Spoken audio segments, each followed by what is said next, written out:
नमस्कार मित्रांनो, कसे आहात? बरे आहात ना? मित्रांनो, पुरुष तुमच्याशी तसा वागतो जसा तो तुमच्यातील किंमत पाहतो. याचा अर्थ जर त्याला वाटत असेल की तुम्ही त्याला भेटलेल्या सर्वात अद्भुत स्त्री आहात, तर तुम्हाला त्याच्या समर्पण निष्ठा दिसेल. पण जर तो गोंधळलेला सातत्याने असलेला वाटत असेल, तर त्याच्याकडे तुमच्या सोबतच्या नात्याबद्दल स्पष्ट हेतू नसते. कारण ज्याला वाटतं की त्याला हिऱ्यासारखं काहीतरी सापडलं आहे, तो हिऱ्याला साध्या दगडासारखे वागणूक देत नाही. पण लक्षात ठेवा, याचा तुमच्या स्वतःच्या मूल्याशी काही संबंध नाही. हे सर्व त्याच्या तुम्हाला पाहण्याच्या दृष्टिकोनावर अवलंबून असते. आणि पुरुषांबद्दल जे पाहिले कळवट सत्य आहे. आज मी असे 13 कटू सत्य सांगणार आहे जी महिलांना पुरुषांबद्दल उशिरा समजतात. प्रत्येक गोष्ट काळजीपूर्वक ऐका, कारण खात्री देतो की यामुळे तुम्हाला भविष्यात निराशा, गोंधळ आणि हृदयभंग टाळता येतील. आणि ठीक आहे, तर सुरुवात करूया. नंबर 2, पुरुष तुम्हाला बिनशर्त प्रेम करणार नाही. महिलांनो, पुरुषांकडून अनकंडिशनल प्रेमाची अपेक्षा करू नका. ठीक आहे ना? अनेक महिलांना यामुळे दुःख होईल. तर तुम्हाला वाटत असेल की कोणीही तुमच्यावर कोणत्याही परिस्थितीत प्रेम करेल. मग तुम्ही त्याच्या गरजा पूर्ण केल्या नाहीत, त्याच्या भावना दुर्लक्षित केल्या किंवा नात्यात देणं घेणं त्यामधील संतुलन बिघडलं, तर तुम्ही स्वतःसाठी निर्माण करत आहात. हे बिनशर्त प्रेम तुमच्या मुलांसाठी, तुमच्या आईवडिलांसाठी किंवा तुमच्या पाळीव प्राण्यांसाठी आहे. प्रेम संबंध हे परस्पर फायद्यांवर आधारलेले आहे. मग ते भावनिक असो, शारीरिक असो किंवा सामाजिक असो. आणि फक्त पुरुषांपुरतं मर्यादित नाही, महिलांनाही लागू होतं. आजीचे एकदा हेच सांगितले होते, कधी एखाद्या स्त्रीकडे प्रेमाची अपेक्षा करू नकोस. तेव्हा विचारलं, अगं आजी, तुला नेमकं काय म्हणायचं आहे ते म्हणाले. जर उद्या तुला जीवनात भरासाठी तुरुंगात टाकलं, मग तू निर्दोष असो किंवा दोषी असो, कोणतीही इथे सहन करणार नाही. फक्त तुझी आई आणि मी दर आठवड्याला तुला भेटायला येऊ. मला या गोष्टीवर आठवल्यावर हसू येतो, कारण वडीलधारी मंडळी मुद्दा पटवून देण्यासाठी नेहमी अतियोग्य शक्ती उदाहरण देतात, पण तिच्या शब्दामध्ये सत्य होतं. त्यामुळे नेहमी हे तत्व लक्षात ठेवा. नंबर 3, इन्सिक्युअर पुरुष तुम्हाला उद्ध्वस्त करतील. असुरक्षित पुरुष तुमच्यातील त्याला आठवणाऱ्या गोष्टी नष्ट करण्याचा प्रयत्न करेल. का असा प्रश्न तुम्हाला पडेल? कारण त्याला माहीत असतं की तर पुरुषांनाही तुमच्यातील त्याच गोष्टी आकर्षित करताना ज्या त्याला दिसल्या होत्या. तर तुम्ही खिडकर, करिश्मा आणि तुमचे उत्तम मित्रपरिवार असल्या व्यक्तिमत्व ठेवलं असेल, तर बऱ्याच वेळा तो तुम्हाला इतरांपासून वेगळे करेल आणि हळूहळू तुमचं तेज कमी करेल. आणि जेव्हा तुम्ही त्याच्यावर अवलंबून निर्जीव बनाल, तेव्हा तो सांगेल की त्याला तुमच्यामध्ये आकर्षण कमी झालं आहे. मग तो स्वतःलाही समजू शकत नाही की याला तोच कारणीभूत आहे. म्हणून हे नेहमी लक्षात ठेवा, तुम्ही जेव्हा तिला पहिल्यांदा भेटलात तेव्हा तुम्ही त्या व्यक्ती होतात, त्यालाच तो आकर्षित झाला होता. त्यामुळे तुम्ही त्याला योग्य वाटणाऱ्या स्वरूपात बदल होऊ देऊ नका. नंबर 4, समृद्धी मिळाल्यावर परिवर्तन. पुरुषांच्या 20व्या किंवा सुरुवातीच्या 30व्या वयात अनेक पुरुष स्त्रियांसोबत संसार थाटतात, जी त्यावेळी त्यांच्यासाठी सर्वोत्तम पर्याय वाटते.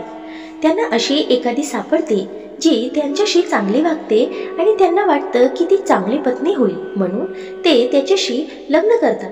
पण जेव्हा एखादा पुरुष चांगले पैसे कमवायला लागतो, साधारण आता 40व्या आसपास घडतं, तेव्हा परिस्थिती मोठ्या प्रमाणात बदलते.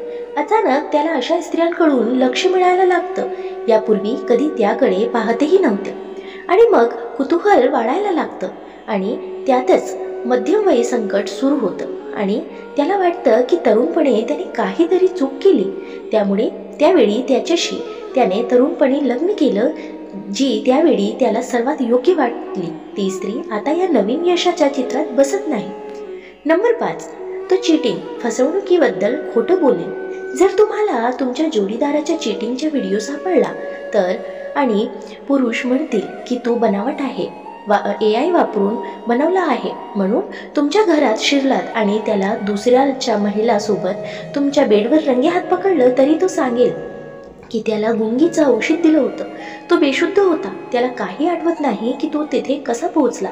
असं सगळे प्रकारे काही साक्षी आहे. जर तुम्हाला वाटत असेल की बहुतेक पुरुष करतील की हो मी चूक केली, मी फसवणूक केली, मी माझ्या कृत्यासाठी पूर्ण जबाबदारी घेतो, असं पुन्हा होणार नाही, यासाठी मी स्वतःवर काम करेल, तर ते फार क्वचित होतं. तुमचं समजून नका अशा गोष्टी घडतात. काय पुरुष करत आपल्या आयुष्यात बदल करतात आणि आपल्या जोडीदारासोबत नातं पुन्हा साधतात. पण हे लाखात एखाद्या वेळेस होतं. बहुतेक पुरुषांना फसवणूक मान्य करण्यापेक्षा मरणं सोपं वाटतं. नंबर 6, त्याला तुमचं छानचं ना फार असं महत्त्वाचं वाटत नाही. जर तुम्ही एखाद्या पुरुषाला भेटला जो खळखळच आपल्या जोडीदारावर प्रेम करतो, तर तुम्ही कधीही त्याच्या तोंडून हे ऐकणार नाही की मी तिच्यावर प्रेम करतो, कारण मला भेटलेली ती सर्वात सुंदर स्त्री आहे. खरं तर हे शब्द तुम्हाला कधी ऐकायला मिळतील जेव्हा तो तुम्हाला सोडून जाईल. अरे यार, मी तिचं हृदय तोडलं, पण ती खूप चांगली होती. माझ्यासाठी समजून घ्या, जेव्हा पुरुष श्रीमंत त्यांना काय हवं आहे ते शोधतात, तेव्हा छान असणं हे त्यांच्या यादीत फारसं वरच नसतं.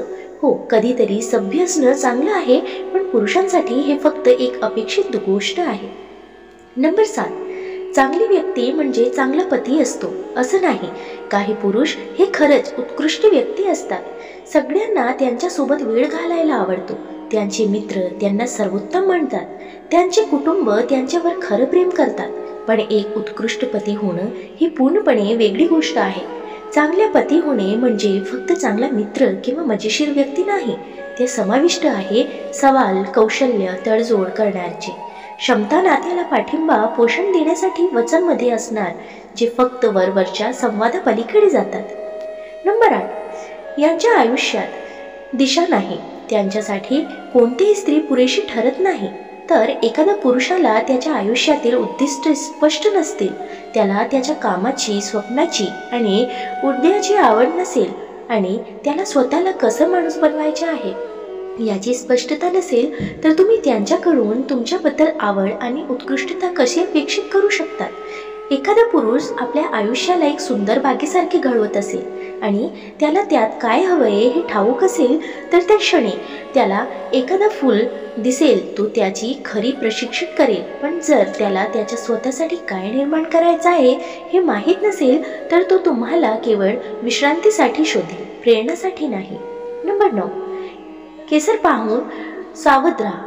महिलांनो, अनेक पुरुषांना नातं हवं असतं. त्यांना हवी असते फक्त पाठलाग आणि जिंकण्याची भावना.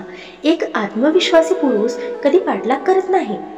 तो तुम्हाला स्पष्टपणे सांगेल की तो तुमच्यात रुची ठेवतो. पण जर तुम्ही खेळ खेळला तर तो आपले लक्ष कुठेतरी दुसरीकडे वळवेल.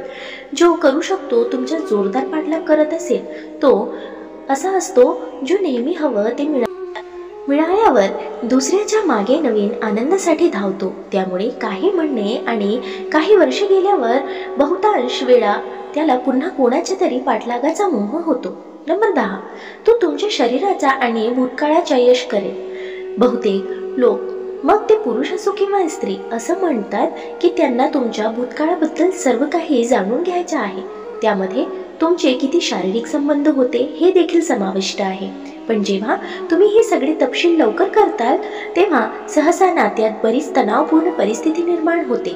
महिलांनो, प्रामाणिक असं महत्त्वाचं आहे हे खरं, पण जेव्हा तुम्हाला प्रत्येक लहान सहान आणि तपशील सांगायची गरज नाही, काहीच नाही.